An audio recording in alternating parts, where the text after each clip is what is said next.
I have been wanting this for years, an x86 PC completely powered by PoE, and it's finally here in the form of the Neosmay fanless micro firewall appliance. Oh yeah, and it's completely fanless too. And aside from being completely powered by a single Cat6 cable, it's got 4 2.5 gig RJ45 ports, one RS-232 serial RJ45 port, dual video outputs, USB-C, various USB Type-A ports, a DC power plug in case you don't want to use PoE, and even a SIM card slot. You get a 4-core Intel N100 processor with a whopping 6-watt TDP, upgradable RAM, and various storage options that we'll cover in a bit. Note that you will need to use PoE++, as I tried with a PoE Plus port and it wouldn't turn on. So at this point you're probably thinking two things. Gee, that's pretty cool, and also, why? Well, honestly, I'm not sure. I think in this case, beauty is in the eye of the beholder. So snag this thing off of Newegg for around $300, which is definitely expensive for an N100 system. But we need to realize something right away, in that this is a niche product. A fanless, PoE-powered x86 mini PC is not something you come across very often, if ever. And that is because it is so niche. I asked people what they'd use this for, and a lot said a pfSense firewall, which makes sense since they even put that in the product title. But why this? For less than half the price, you can get pretty much the same thing with the same amount of 2.5 gig ports. The only difference is that it's not going to be PoE powered. So I ask you, why does your firewall need to be PoE powered? Do you have a modem from your ISP with PoE capabilities? If so, neat. I've never seen one. I guess if you have a firewall downstream from a switch for some double net action, it works, but that seems hyper niche. Because I mean, you could just plug it in using regular DC power. I think the big appeal of PoE powered devices comes from a few things. One is the fact that you don't need to deal with high voltage lines to power the device, so if you want to put it somewhere obscure, you can run a low voltage Ethernet cable and not have to worry about your local electrical code. This especially makes sense for things like access points that are often mounted to the ceiling or the wall. The second is the ability to have that PoE powered device piggyback off of the UPS that your switch is plugged into. For example, all of the access points in my house will stay on even if the power flickers, since they are PoE powered from a switch that I have plugged in to the UPS on my rack. Sure, you can have a UPS for regular old devices, but if I want to throw this somewhere obscure, I don't want to bring the UPS with me. And the third benefit of PoE power is that it's easier to monitor and perform hard resets. With my Unify switch, I can see exactly how much power is being used, and if I want to reset the PC, I can just toggle the PoE on and off. Do all of these things justify paying over double the price for a similar system? Well, when you're talking about a niche product, then maybe. But for most people, absolutely not. So I keep saying this is a niche product, but I haven't really said who it's for. We've seen the people who said that they'd use it for a firewall, but they haven't said if they'd pay this much of a premium for it. If you're in that camp, let me know down in the comments. The other use case, and the one I think is more realistic, is in industrial applications. If you're looking for a rugged device that can hold up in an environment with dust flying everywhere, then this might be your guy due to the fanless nature. Since we do have that serial RJ45 port, it's good for reading serial outputs from various devices as well. The PoE nature of it, I think, comes into play when you talk about deploying this in weird locations where you may not necessarily want to run high voltage lines.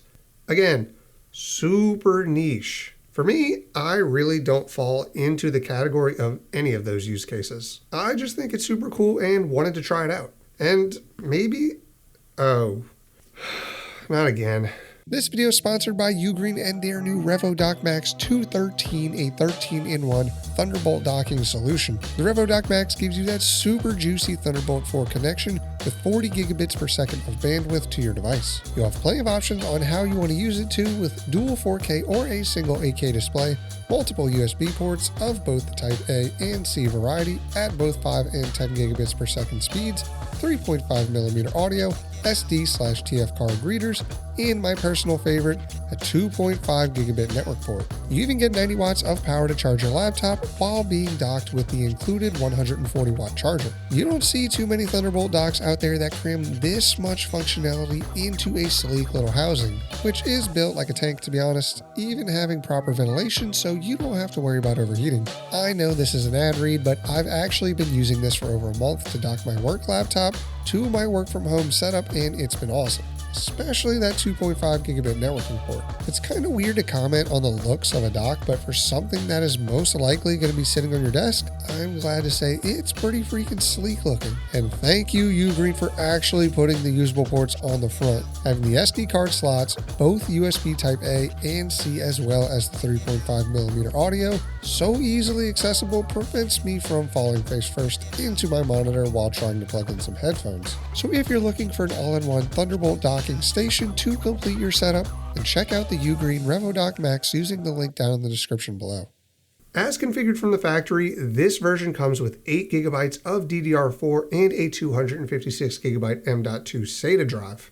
Nothing crazy. However, when opening the device up, we are greeted with quite a few upgradable opportunities. For one, the single stick of RAM is upgradable to 32 gigabytes. There are 3 M.2 ports, one being a full 2280 length B key and the other being a 2242 or 2260 length M key. Next to that, there is an E key slot for adding a Wi-Fi card. Oh, and they included a SATA cable to attach a 2.5-inch SSD that can be mounted to the underside of the top cover. Naturally, I had to slap some upgrades in here. I went with a 2TB M.2 SSD, another 1TB M.2 SSD, Wi-Fi 6E card, and a 1.6TB Enterprise Intel SSD. After installing Windows, I noticed that my 1TB M.2 SSD wasn't showing up.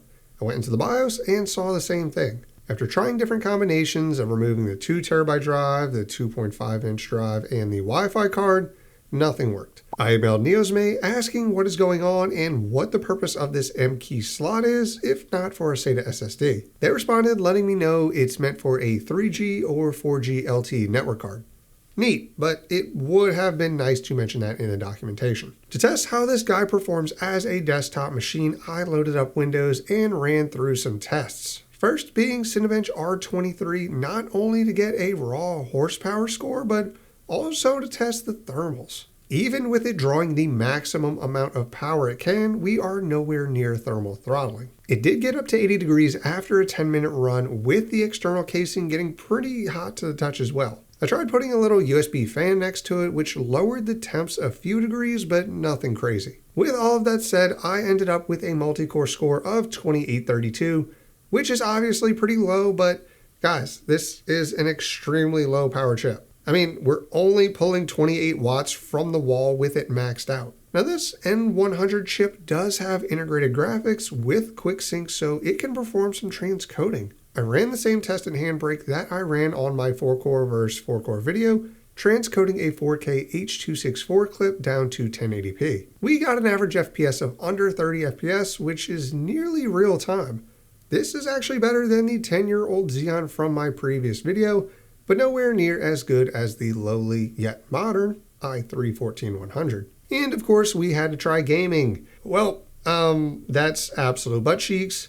Don't use this for gaming. As a server though, I think we'll see more of a benefit if you're looking for something lower power, quiet, and has multiple high-speed network ports. I went ahead and installed my Proxmox stack, which includes a Docker VM, a Windows VM, and a Plex instance. It honestly handled this about as expected. The Windows VM, with all cores assigned, was getting some pretty good use while just watching YouTube and collecting your data in the background. The Docker VM, on the other hand, wasn't breaking a sweat with the handful of apps I threw at it. Obviously, this will depend on your software stack, but for a basic little home lab, you can run a VM and Docker apps no problem. As for Plex, well, this little thing is solid.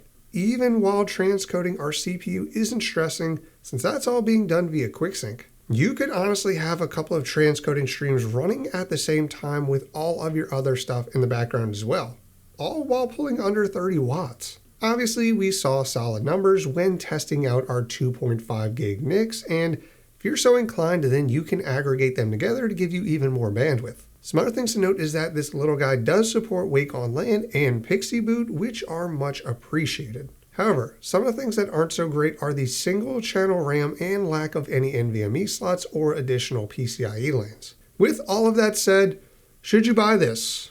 Well, you, yes you, the one watching this video, probably not. As I mentioned earlier, you can get pretty much the same thing without PoE for much cheaper, and single channel RAM kind of makes me soft. But you, yeah you, the one on the front with the hearing aids, this might be for you since you work with industrial equipment that may need a PC with a fanless design, a serial port, and PoE power, so go ahead. If you just think it's cool like me, then hey, I certainly won't judge you for snagging one.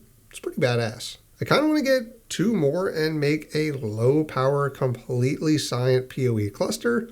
Let me know down in the comments if you want to see me spend my money on that. That's all I have for you today. If you liked it, then drop a like. If you want to see more content like this, then subscribe. I want to give a huge shout out to my YouTube members and my Patreons. You guys are my PoE powered mini PC, pretty orange elves. You guys are awesome. If you're still watching, you're single channel RAM. Thank you so much, and I'll see you in the next one.